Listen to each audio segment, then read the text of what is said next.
Assalamualaikum warahmatullahi wabarakatuh. Salim mulia, salim merdeka limang buah Kepamandung bangsa Aceh.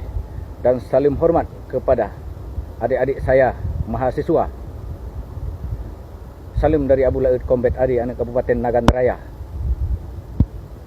Lung tanggapi video kata-kata salah satu anggota, puka anggota dewan, lawalah hanurpu, numpu anggota hanurpu, pu anggota-anggota ri. Dijawab bak mahasiswa baik ke pegah ke kamu pengkhianat. Jadi jawaban dari Long, karena drone yang dipegah uring mu perang. Abu Lautnya kombatan gerakan Aceh Merdeka sit uring mu perang sit berokan. Arti langkah kehadiran mahasiswa di hadapan uring drone hana mendukung menyangkut bendera lambang Aceh bintang bulan. Jelas mahasiswa menyebut apabila petinggi baik pun mualim maupun Malik Mamun atau DPR Aceh hana mengizinkan hana lom jibipuik bendera bak bangsa Aceh, arti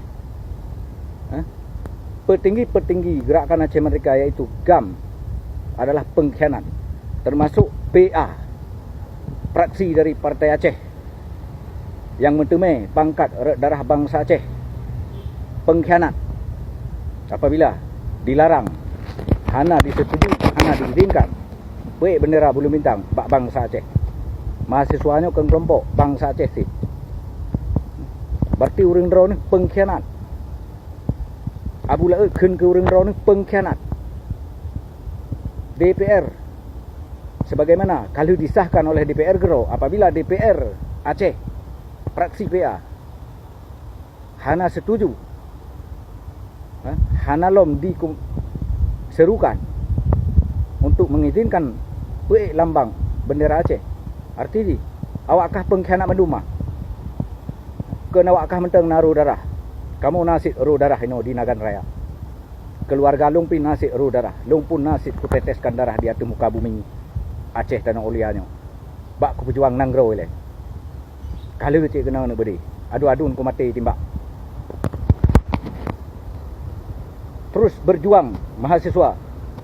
Saya berdoa kepada adik-adik saya mahasiswa untuk menegakkan, memperjuangkan bangsa Aceh. Jangan pernah gentar. Itu harapan kami. Saya bukan kuar-kuar. Belum waktunya kami untuk mengambil satu keputusan dan kesimpulan. Jika Allah masih memberi umur kami panjang, insya-Allah kami akan melangkah kesempatan dan umur kami panjang.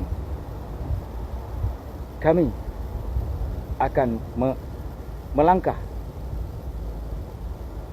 pada suatu yang sudah ditentukan nanti. Terus berjuang adik-adikku mahasiswa.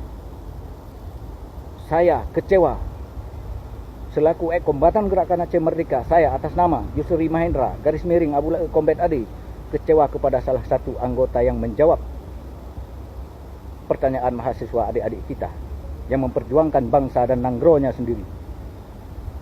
Apabila kalian petinggi-petinggi PA dan petinggi KPA, yaitu petinggi gerakan Aceh Merdeka GAM, petinggi kombatan dan DPR dari praksi Partai Aceh yang sudah disahkan menyangkut butir-butir MOU tentang lambang Aceh, apabila kalian tidak mengizinkan mengibarkan bendera bulan bintang di Aceh, berarti kalianlah pengkhianat darah syuhada.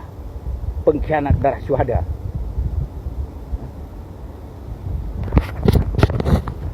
Assalamualaikum. Salam sejahtera dari saya Abu Laut Combat Adi, kombatan gerakan Aceh Merdeka GAM.